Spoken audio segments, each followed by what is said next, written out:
हाय, नमस्कार. तुमचं सगळ्यांचं आपल्या आणखीन एका नवीन व्हिडिओमध्ये अगदी मनापासून स्वागत करते. सर्वांना श्री स्वामी समर्थ. तुमचा सगळ्यांचा आजचा दिवस खूप छान, मस्त, आनंदाचा आणि आरोग्याचा अशी स्वामींच्या चरणी प्रार्थना करते आणि आजच्या व्हिडिओला सुरुवात करते. कशा आहात तुम्ही सगळ्याजणी? खूप छान, मस्त आणि मजेतच असणार. कालच्या व्हिडिओला केलेल्या कमेंटसाठी, केलेल्या लाईकसाठी तुमचं खरंच खूप मनापासून आभार मानते. सकाळचं टायमिंग होतं आणि वेदू गेलेली होती स्कूलला आणि तिला मी सकाळी थोडं डोस्यांचं बॅटर उरलेलं होतं ना, तर टिफिनसाठी सकाळी तिला डोसाच बनवून दिलेला होता आणि तिला सोडून आल्यानंतर मग जी काही आपली कामांची सुरुवात असते रोजचीच ती.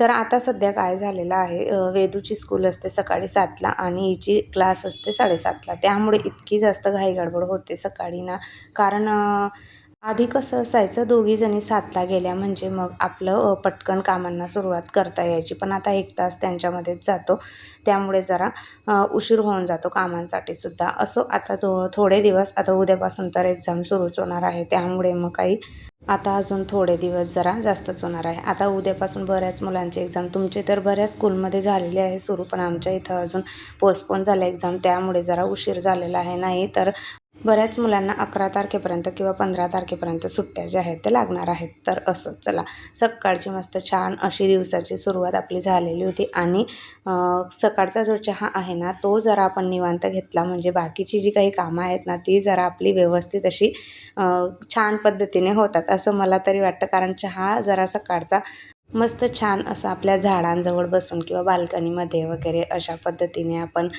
घेतला तर जरा पुढील कामांची सुरुवात मस्त छान अशी होते. जरा 5-1 मिनटं तरी सगळे गेल्यानंतर थोडं रिलॅक्समध्ये चहा पिऊन झाल्यानंतर थोडी तरी तरतरी येते आणि मग आपण बाकीची जी काही घरातील कामं आहेत त्यांना सुरुवात आपण करत असतो.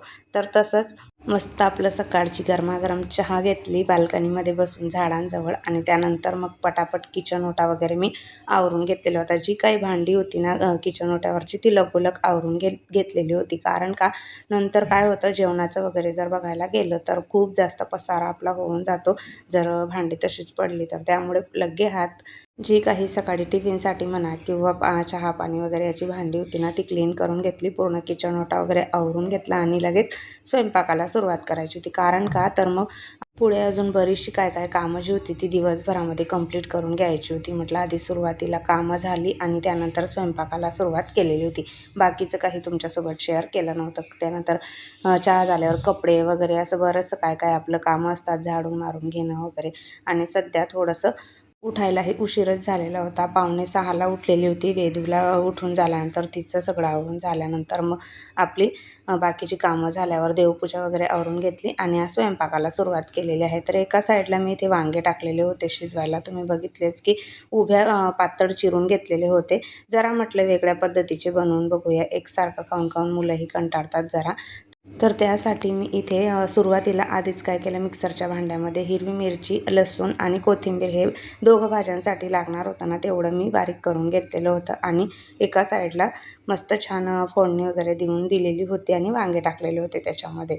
आणि आता दुसरीकडेही पत्ताकोबी टाकलेली आहे बारीक कट करून घेतलेली आणि मस्त तेलामध्ये जिरे, मोहरी आणि जे काही मिक्सरमध्ये फिरवून घेतलेलं होतं, हिरवी मिरची, लसूण आणि कोथिंबीर याचं वाटण तयार करून घेतलेलं होतं, ते घातलेलं होतं दोघं भाज्यांमध्ये सेमच. तर आणि चवीप्रमाणे मीठ घातलेलं आहे. छान व्यवस्थित असं परतवून घेतलं. झाकण ठेवून भाज्या जोपर्यंत तिकडे होत आहेत तोपर्यंत आता इथं सुरुवातीला मी शेंगदाणे भाजून घेतलेले होते, तेच त्याच भांड्यामध्ये टाकून बारीक करून घेतलेलं होतं.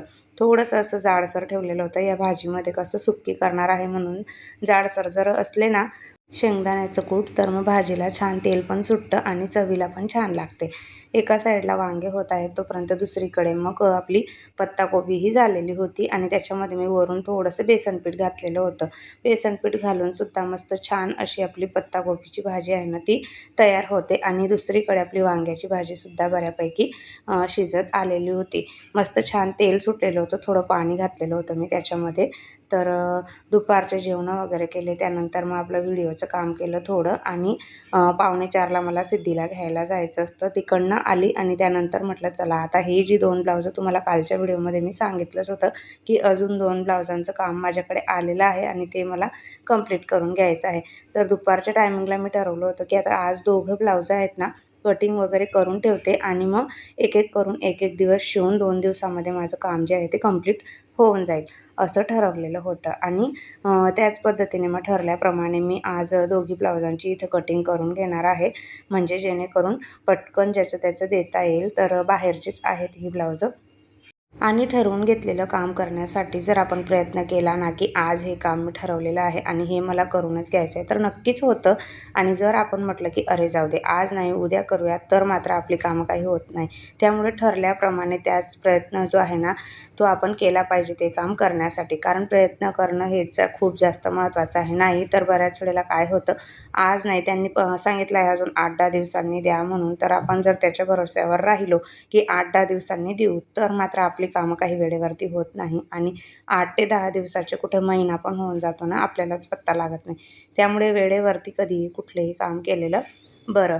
तर तसंच इथं आज मी प्रयत्न केलेला होता, की हे जे आहेत ना, आता काही करून त्यांनी मला 8-10 दिवसाचा टायमिंग दिलेला होता, पण मला लवकरात लवकर तिला कंप्लीट करून हे द्यायचं होतं. दोघं ब्लाउजांची मी इथे कटिंग करून घेतलेली होती. कटिंग जर केलेली असली ना मशीनवरती कधीही बसता येतं किंवा आपण कधीही शिवू शकतो, म्हणजे पटकन. फक्त कटिंग केलेली पाहिजे. त्यामुळे वेळात वेळ काढून कटिंग करून घेणं ब्लाउजांचं खूपच जास्त गरजेचं असतं. कारण व्यवस्थित जर वेळ काढून आपण बसलो ना, तर अगदी 1.5 ते 2 तास, जास्त जर तुम्हाला सवय नसेल तर. नाही तर मग पाऊण तासामध्ये सुद्धा आपण एक ब्लाऊज कंप्लीट करून घेऊ शकतो, म्हणजे शिवायचं. जर कटिंग केलेली असली आधीची तर. मला तरी 1 तासामध्ये माझं ब्लाऊज कंप्लीट होऊन जातं आणि डिझाईनचं वगैरे असलं तर मात्र खूप थोडा उशीर लागतो. कारण डिझाईन वगैरे असली, बरीचशी किचकट कामं आणि व्यवस्थित लक्ष द्यावं लागतं डिझाईन असली तर. त्यामुळे आज हिने मला अशा पद्धतीची डिझाईन सांगितलेली होती. पुढे बघा तुम्ही. अशा पद्धतीने ही डिझाईन जी आहे ती करून घ्यायची होती. त्यासाठी कॅनव्हास वगैरे लावून मला हे मी आधी कट करून घेतलेलं होतं आणि त्यानंतर मग हे अशा पद्धतीने ब्लाऊज शिवून घेणार आहे. काही वेळा काय होतं, बाहेरच्यांनी सांगितलं ना तर ते तसं शिवून देतो, पण आपलं स्वतःचं जर ब्लाऊज असलं ना तर आपल्याला स्वतः जर आपण शिवत असलो तर खूप जास्त कंटाळा करतो आपण.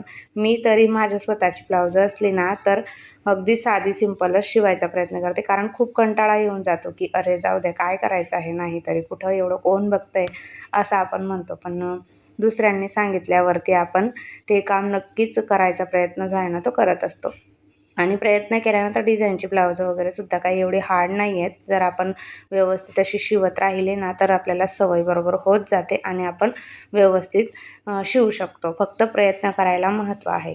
त्यामुळे कुठलंही काम असू द्या, जर सतत आपण प्रॅक्टिस वगैरे करत राहिलो ना तर व्यवस्थित छान आपल्याला जमतं. आणि अशा पद्धतीची कडकवाले कापड जर असले ना तर अजून छान डिझाईन आपली होत असते. तुम्ही बघितली किती मस्त छान अशी डिझाईन मात्र मी ज्याचं ब्लाऊज आहे त्यालाच सांगते, तुला कशा पद्धतीची डिझाईन हवी आहे मला सांग, त्या पद्धतीचं मी त्यांना करून देत असते. आणि आजचं हे अशा पद्धतीने डिझाईनवाला ब्लाऊज खूप छान आणि मस्त गळा जो आहे ना तो बसलेला होता. त्याचा पुढची साईड वगैरे हात मी आधी कंप्लीट करून घेतलेले होते, कारण किचकट डिझाईन असली म्हणजे थोडा वेळ लागतो म्हटलं.